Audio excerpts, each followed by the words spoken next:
Today we have invited you for the briefing on Swachhta Pakhwada as well as Swachh Bharat mission.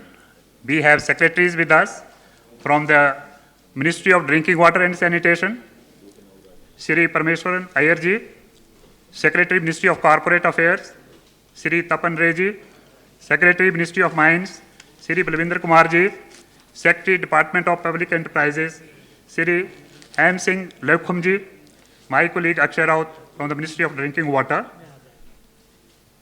First, I will request Secretary Shri Parameswaran Iyer ji to introduce the subject. Then one by one, all the secretaries will brief you accordingly. Sir, please.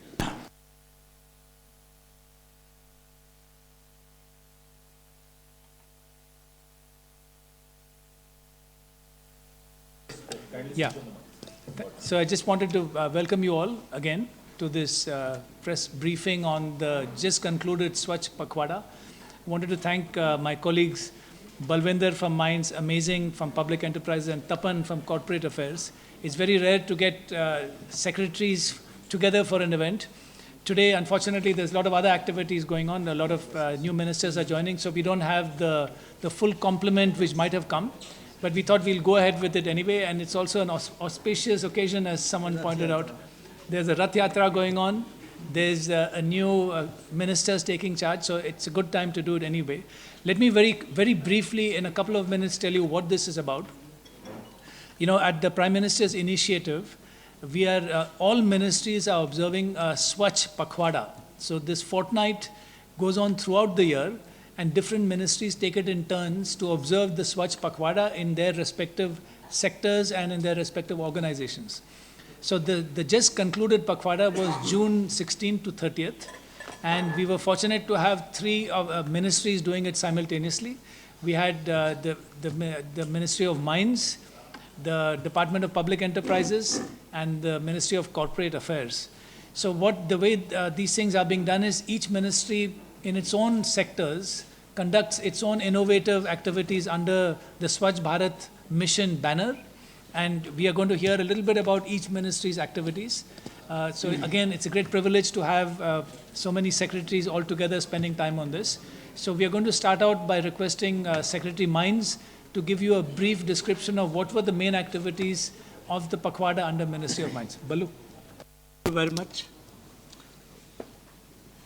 Ministry of Mines, we have basically two subordinate and attached offices of Geological Survey of India and Indian Bureau of Mines. These are the two departments. Then we have three PSUs, NALCO, Hindustan Copper Limited, and MECL, that is Mineral Exploration Corporation of India. Then we have three R&D institutions, Jawaharlal Nehru Research, Design and Development Center. One is NIRMS, National Institute of Rock Mechanics, and third, National Institute of Miners Health. During this fortnight, rigorous cleanliness drive was conducted in all the offices, corporate offices, townships, residential areas, and in their vicinity. The details were worked out in consultation with Department of Sanitation, Water Resources. The first major decision which we have taken during this fortnight is that NALCO will adopt the vicinity area of Jagannath Puri temple to make it a model pilgrimage tourist center. NALCO will undertake comprehensive upgradation of the surrounding areas of temple complex in consultation with state government, district administration, and temple trust. So this is the major decision. Government of India has selected 10 iconic places. They want to develop them as model pilgrimage or iconic places. Out of those 10 places, 2 places Ministry of Mines has undertaken. One, NALCO, that is Jagannath Puri, and the second is Hindustan Zinc Limited. They have agreed to undertake similar project for Ajmer Sharif Dargah in consultation with concerned authorities and management of Dargah, both the corporation, NALCO and Hindustan Zinc Limited, they have started working in this direction. So this is the second major decision that Hindustan Zinc Limited has agreed to adopt Dargah Sharif to develop it as a model or iconic place. Third major decision which we have taken is that we are pursuing mining industry and our PSUs to take up 200 villages and declare them as ODF, that is open defecation free. This is another very, very major work. Ministry of Mines will undertake this project, and this program will be undertaken under the guidance of Ministry of Drinking Water and Sanitation, and we hope to complete this task by 28th February 2017, these 200 villages, and we have asked IBM, that is Indian Bureau of Mines, they will contact the mining lease owners to adopt at least one village in their vicinity, and we will declare those villages as ODF. Apart from these three major decisions, I would like to say that so far 584 toilets have been constructed under Swachh Vidyalaya Yojana. Besides, many activities like mass pledge, rallies, weeding out files, old record, decluttering of offices, public spaces, tree plantation, community works, organized workshop in offices, and they have also undertaken by these three PSUs and two subordinate and attached offices. Pictures and videos were uploaded daily on Swachhata Samiksha. This is the site of sanitation and drinking water department. IBM and MECL, they also organized one Swachhata rally on 23rd June 2016 at Nagpur. This rally was organized by CMD, MECL, and procession was received at IBM by Controller General of IBM, and tree plantation drive was also undertaken. Now we will show you some of the photographs of this Swachhata Pakhwada. Then this is of IBM Nagpur. Then MECL Nagpur. This is Nalco Bhubaneswar.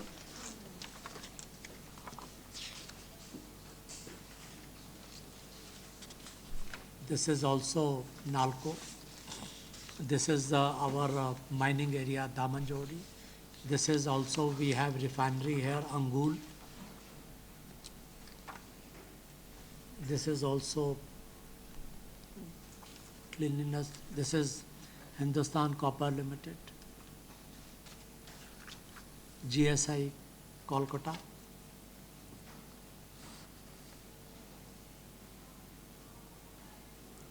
This is National Institute of Rock Mechanics, Kolar. This is another Aluminium Research Design Center, Nagpur. Thank you.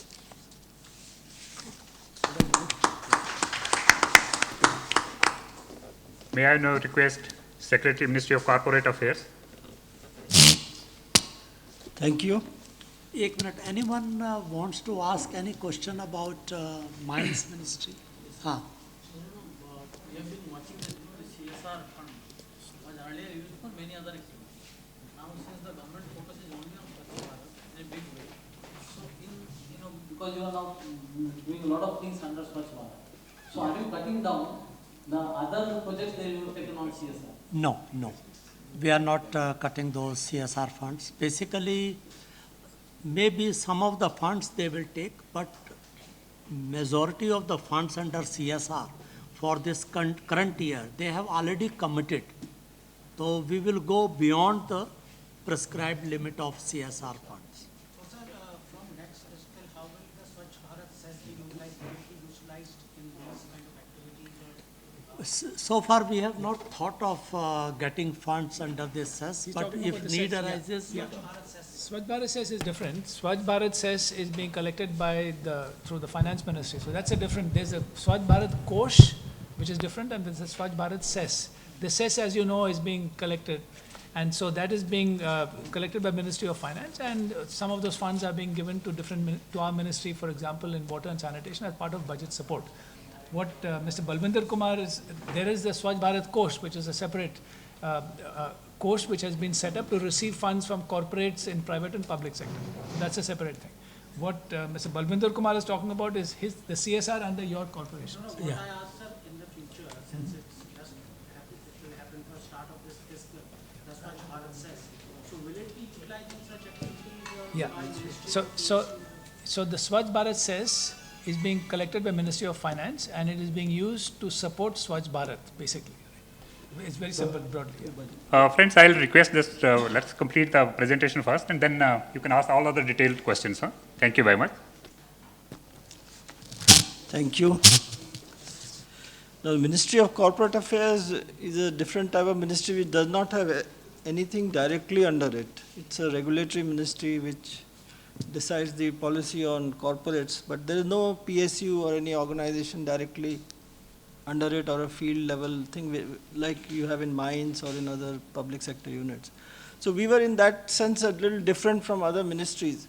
However, when we got the mandate to celebrate the Pakhwada on 16 to 13 June, what we did is called all the industry associations, CII, ASSOCHAM, FICCI, and our three institutes which are under our ministry, that is the Institute of Chartered Accountant, Institute of Cost Accountant, and the company secretaries. So together we decided that we have to address the problem, address the issue directly. Fortunately, under the Ministry of Corporate Affairs, we have more than 11 lakh corporates which are registered under our MCA portal. And MCA 21 portal has direct registration of these corporate as well as which are companies as well as limited liability partnerships. So we thought that we must tap this entire huge potential which we have.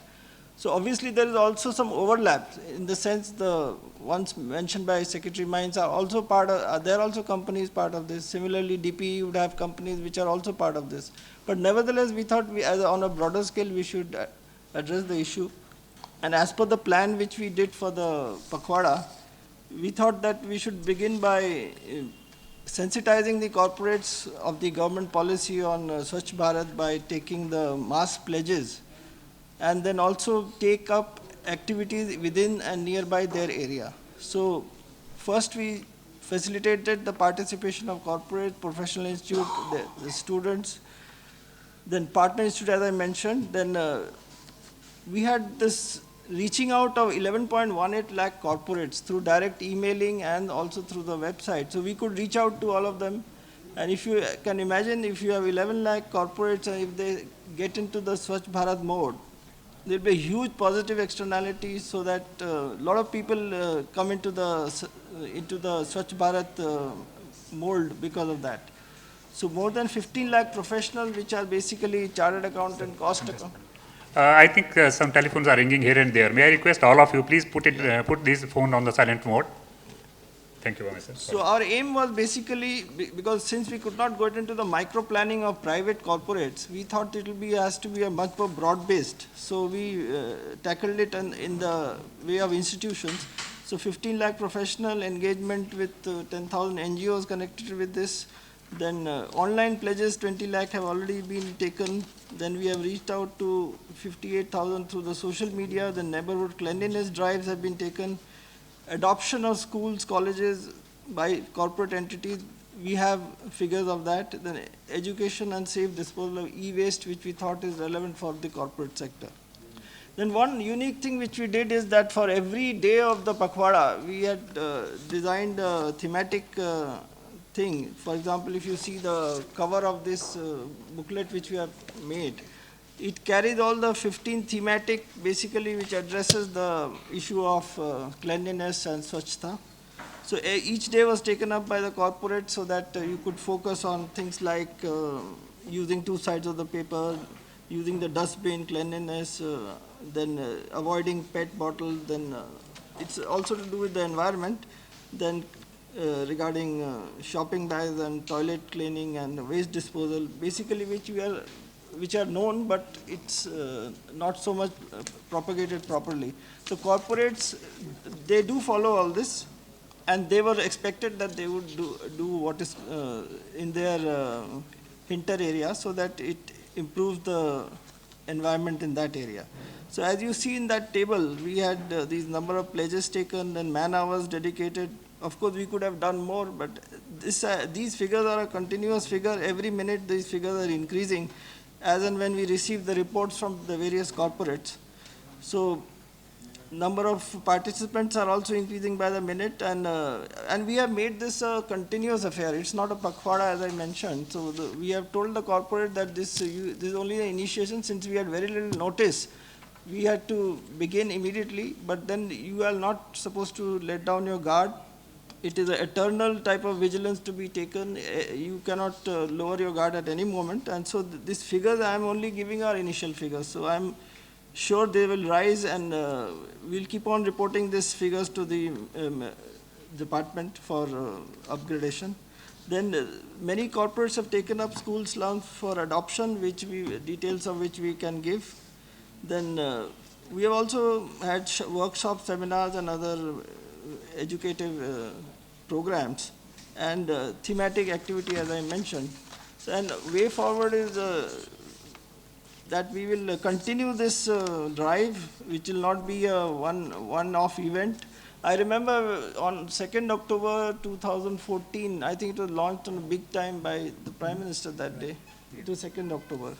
And I was that time in the IT department, and I had just come to Delhi also, but there were skeptics at that time who thought this may be a one-off thing, but I'm so happy to see that it only increased in strength, and after Mr. Iyer has come, it has become even more dynamic. So I think this speed will go on, and we will see that these functions are not aupcharik, as they say, not formal, but actual delivering outcomes. So we have to basically focus on the outcomes.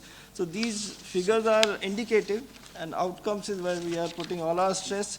We are hoping that we'll use our regulatory powers in a very positive way, because normally corporate affairs is seen as a regulator which is sort of always on the head of the corporate. But now we will see that it is in a positive way, and CSR part, of course, the policy is driven by us.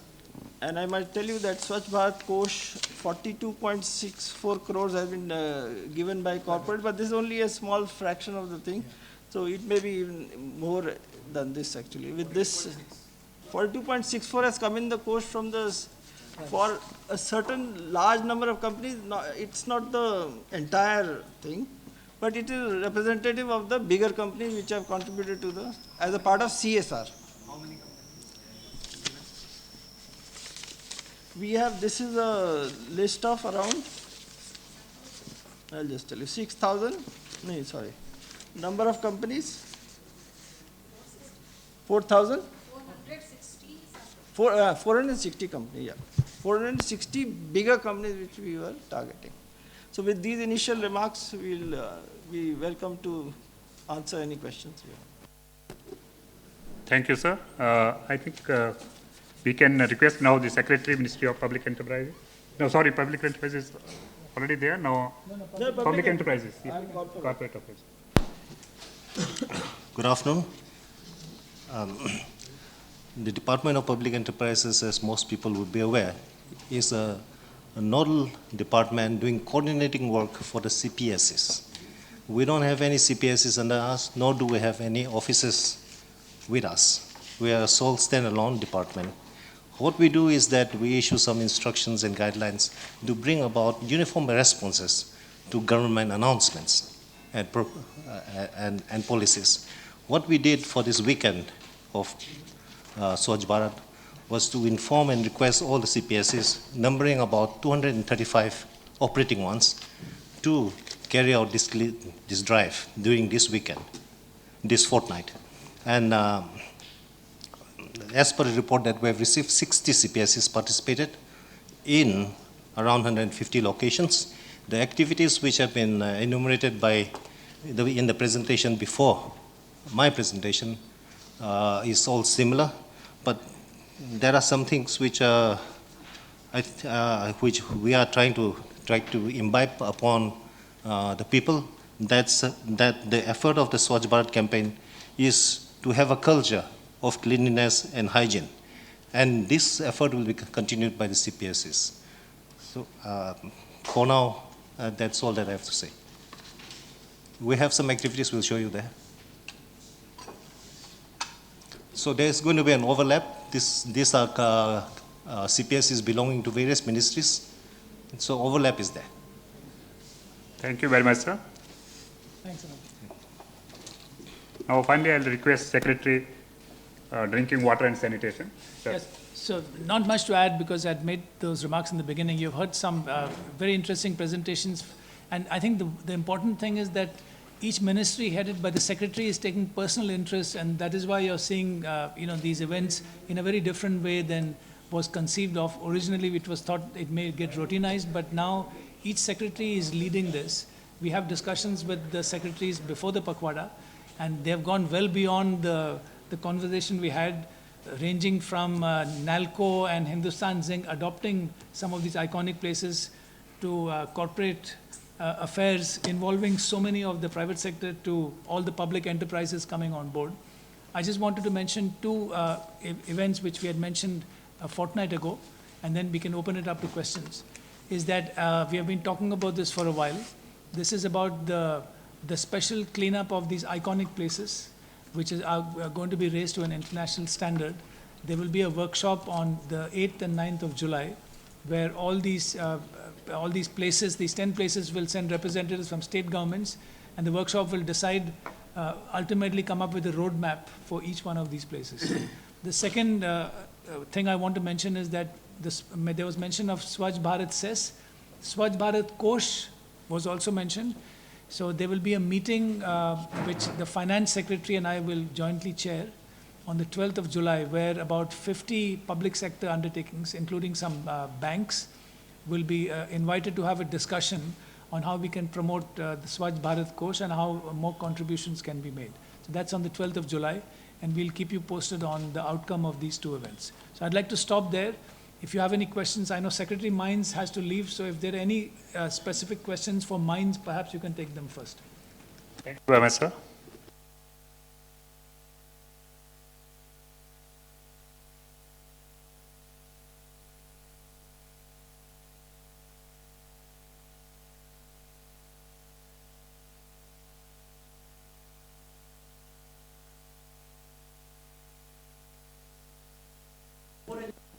Of course. So let me show. Look, the rural areas the biggest challenge, because there are still about 550 million people who practice open defecation in rural areas. So it's a major challenge, and we are working with the state governments to address that challenge. There is a plan. Today, the coverage of sanitation in rural areas is about 52%. There was a big jump in increase in access to sanitation after Swachh Bharat was announced by the Honorable Prime Minister. And there was an increase in about 14% in access to sanitation, which is a major increase in such a short time. On top of that, the good news is that there is usage of these toilets, because it's not just about construction. That is equally important. And the third point is that unless you focus on behavior change, you will not get people to demand toilets and change an ingrained habit of many centuries, but also use them and then maintain them. Focus today, how can we bring about behavior change in rural areas? There's momentum building. In phase 1 of this project, we have identified about 160 districts in 23 states. And then we work with state governments and the collectors or the chief executive officers, who are the key nodal agency at the district level, to mobilize private sector, volunteers, NGO, youth, civil society, and I think most importantly, to converge all government programs, whether it's of the health department or schools. So all these are converged at the district level, and we're focusing in phase 1 on about 160 districts. So I think that the rural areas, the challenge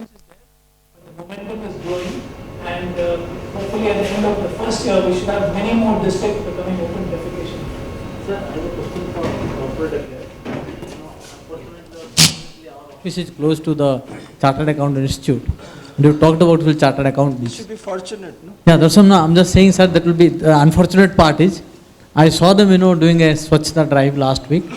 About 50, 60 people, all of them on the same pavement, using the same broom again and again, taking photographs with t-shirt wearing Swachh Bharat. Unfortunately, I think that is what is happening in a big way.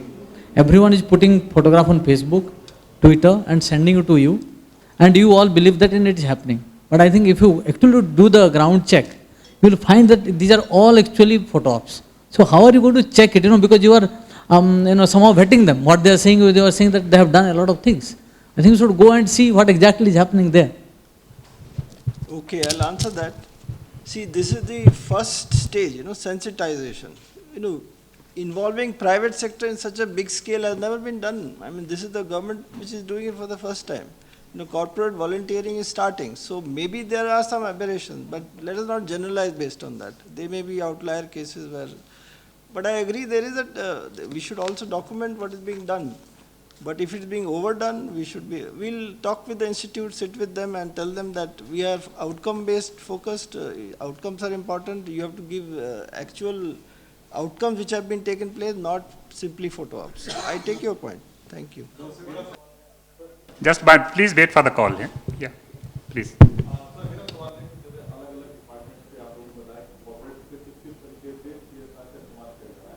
Toilets बनाए जा रहे हैं, sanitation का काम हो रहा है, तमाम चीजों का काम हो रहा है। क्या आप लोगों को नहीं लगता कि गवर्नमेंट की तरफ से भी इसमें बढ़ चढ़ के हिस्सा लिया जाना चाहिए? क्योंकि स्कूलों में एक रिपोर्ट आई थी, इसके मुताबिक गवर्नमेंट ने 6% से कम टॉयलेट्स बनाए और जबकि प्राइवेट सेक्टर्स ने उसमें और एनजीओ में ज्यादा भागीदारी थी। 94% के आसपास की भागीदारी प्राइवेट सेक्टर और एनजीओ की थी। आपको लगता है कि स्वच्छ भारत अभियान तब तक सफल नहीं होगा जब तक गवर्नमेंट अपनी तरफ से इनिशिएटिव ना ले, उसमें फंडिंग ना करे और कुछ अलग डिपार्टमेंट होना चाहिए इसके? नहीं, आप अच्छा सवाल उठाया। इसमें ये मैं स्पष्ट करना चाहता हूँ कि गवर्नमेंट भी इसमें काफ़ी रिसोर्सेज इसमें पुट इन किया जा रहा है। हमारे मिनिस्ट्री का जो बजट है स्वच्छ भारत का ग्रामीण में 9,000 करोड़ का बजट है और ये है केवल 60% कंट्रीब्यूशन, क्योंकि ग्रामीण क्षेत्रों में एक टॉयलेट का जो इंसेंटिव है वो 12,000 रुपये और वो 60-40 बेसिस पे शेयर किया जाता है centre states. So Government of India is putting 7,200, states are putting 4,800. So the total kitty is more, 9,000 is our share. So a lot of resources are going in from the government, central government and state government. Each ministry is also putting in their own resources. So this is all being dovetailed, and of course, as the Prime Minister said, but this is not a Sarkari program, this is a mass movement, and therefore all contributions are welcome from private sector, from civil society, from NGOs, etc. Mr. Aya, just one rechecking on the Swachh Bharat Kosh. You said that on July 12th you'll have a meeting with the Financial Affairs Secretary on how you can get more contributions into the Kosh. Just wanted to understand, sir, the Swachh Bharat Kosh is solely maintained by contributions from the public and the corporates, or the government is also doing something? And the second point is, I'm again coming to the Swachh Bharat side, just to get an understanding that as we go ahead, would there be some contributions coming from the, whatever collections come from the Swachh Bharat cess into the Swachh Bharat Kosh? Okay, so on the Kosh, this is meant for everybody to contribute. Public sector, private sector, citizens. You saw recently the Honorable Prime Minister went to Pune and he honored a pensioner who was contributing 1/3 of his government pension to the Kosh. So contributions come from everywhere. This is primarily meant to be contributions from outside government, because government is already putting its own budgetary resources. That was the primary objective. And as I'm reminded by my colleague, the most significant contribution to the Kosh came from the private sector, from Ma Amritanand Mai. She had put in 100 crores when the Kosh was set up. So this is a combination of public sector, private sector, and ordinary citizens. And so that's the Kosh. And exactly, and from India, from abroad, from anywhere. So that's why the Kosh was set up, to receive contributions. The cess is different. The cess is levied, as you know, separately as a specific cess by the Finance Ministry. And again, the resources from the cess are used for Swachh Bharat. And mainly they have been given to the Ministry of Drinking Water and Sanitation and to Ministry of Urban Development, which is Urban Swachh Bharat. That's the difference between them. 10,000 NGOs are involved. Now the question is, every NGO has its own character. So the question is the government of India and the state government, how do you find the NGOs are enough good for the project will complete with their hands? And who will monitor the NGOs? See, there is a basic framework which is agreed between the Government of India and the state governments for implementation of Swachh Bharat and particularly Gramin, right? So the idea is to get villages to move towards open defecation free status, and there are different techniques for doing this. It requires both mass media, it requires interpersonal communication, where people are meeting people on the ground.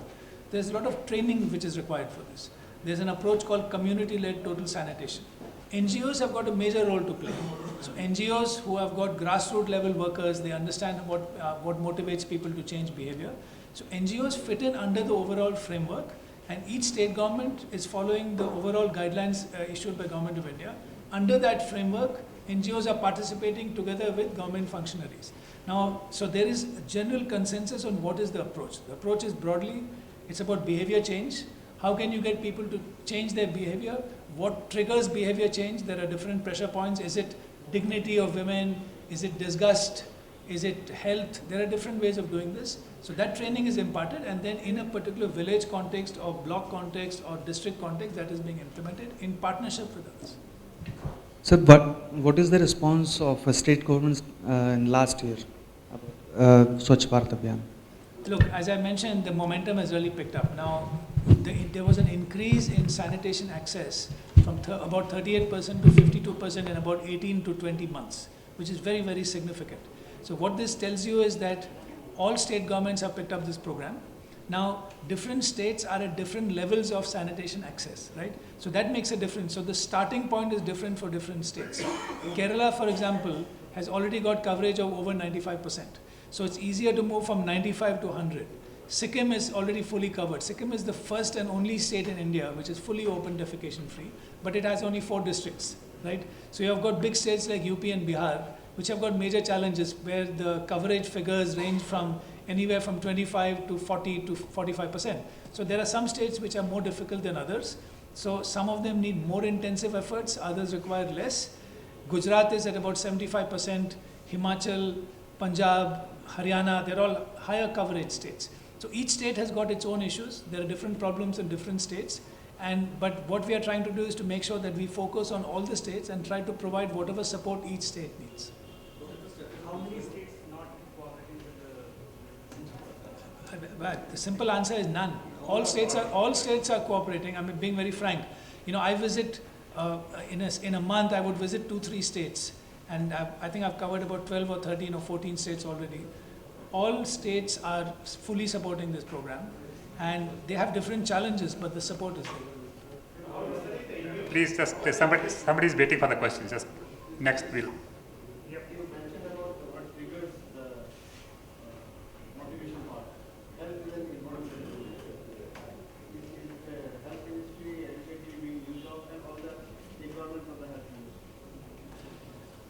Look, we are coordinating closely with all ministries, in particular with schools and health, and because these are very closely linked. You know, one of the main reasons why sanitation is important is because of the major health impact, particularly for children below the age of 5 who suffer from diarrhea, which leads to a lot of mortality and morbidity.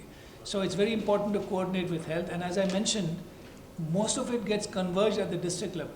So you have CEOs and collectors who are integrating all their programs, whether it's the ASHA worker or whether it's the Anganwadi worker, they're all coming together. And so what is important is that the training is common for all, and usually this is converged at the district level. I should just add one more point about the involvement of non-state actors, in particular NGOs.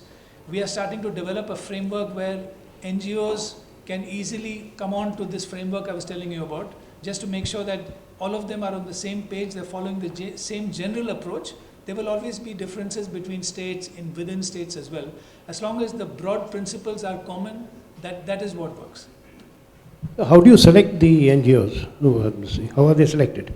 So basically this is, as you know, both water and sanitation are state subjects, right?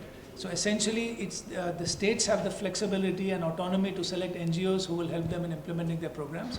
What we do is we monitor, we support, we provide technical advice, we provide the incentive to make sure that the approach is consistent. At the same time, we respect the differences of states and the different approaches which are required in different contexts. So ultimately, it's the state government. So water is a big scarcity in many areas.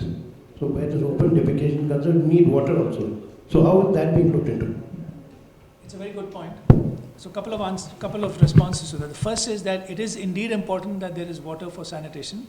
So one of the priorities this government has given, if you remembered in the finance minister's budget speech, one of the statements he made was that all government programs, whether they're centrally sponsored schemes or not, would be concentrated in, so villages which become open defecation free would be incentivized through convergence of other government programs. So that is one way, and that includes drinking water.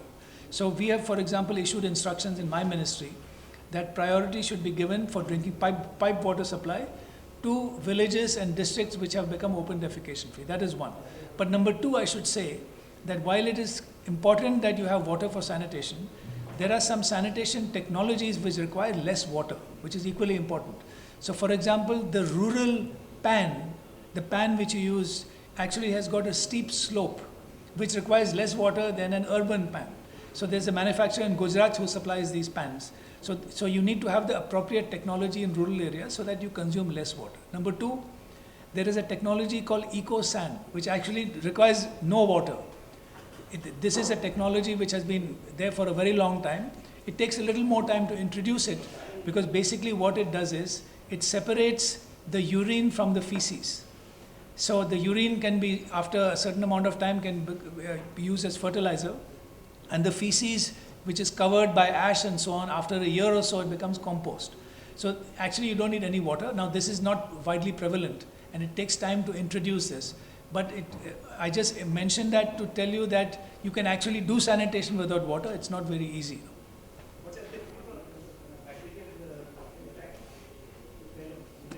Yeah, so the experience on eco-sand actually is quite good.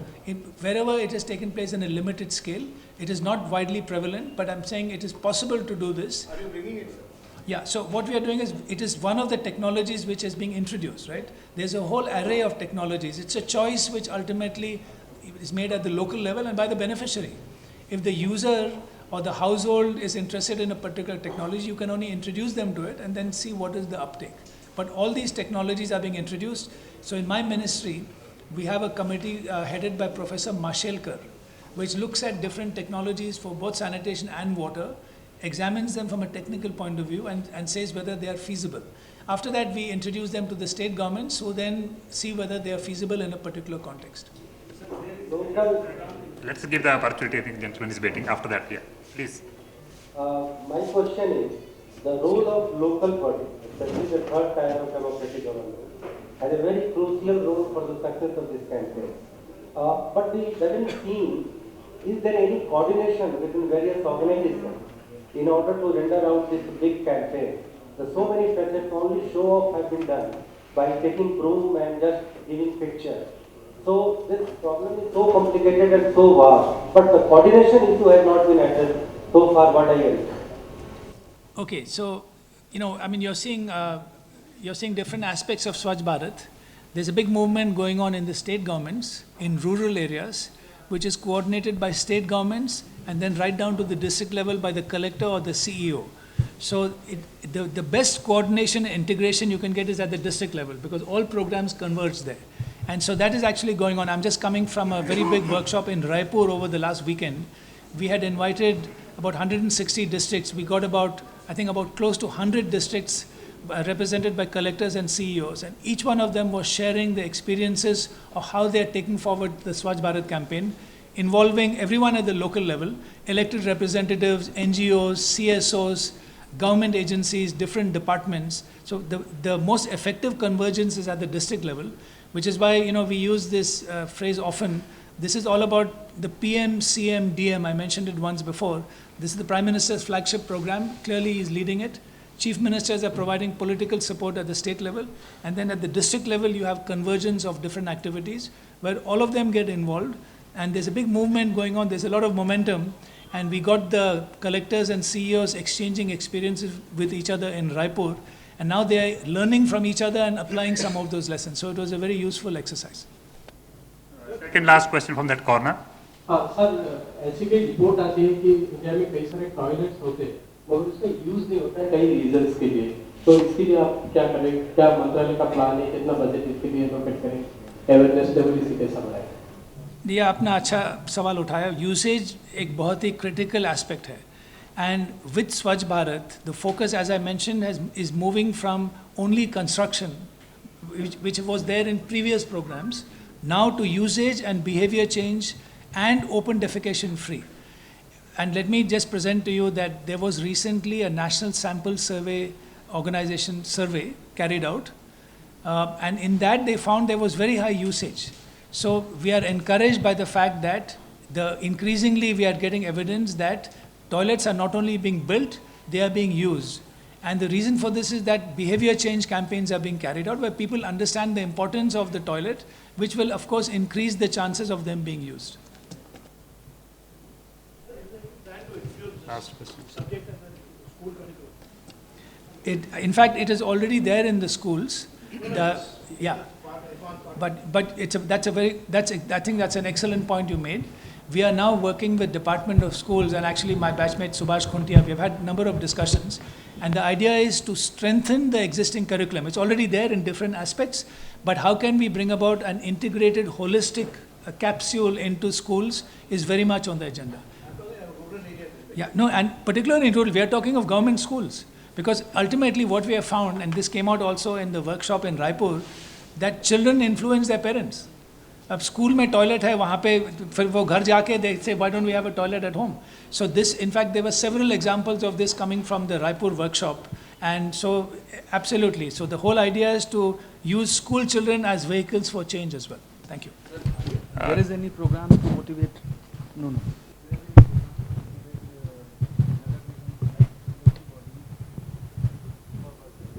Absolutely. So isme, see that you're now talking about Swachh Bharat Urban. And so Swachh Bharat Urban is managed by Ministry of Urban Development. But yes, we work very closely with them. We have coordinated campaigns. And the whole idea is to motivate municipal corporations, councillors, elected representatives to focus on exactly this. The problems of urban are slightly different. वहाँ पे ज़मीन की कमी है, so there are issues. They need community toilets. There it's slightly different. You have migrant workers, in and out population. So the context is a little different, but fundamentally the principles are the same. It's about behavior change and it's about usage. Thank you very much, sir. And friends, thank you very much.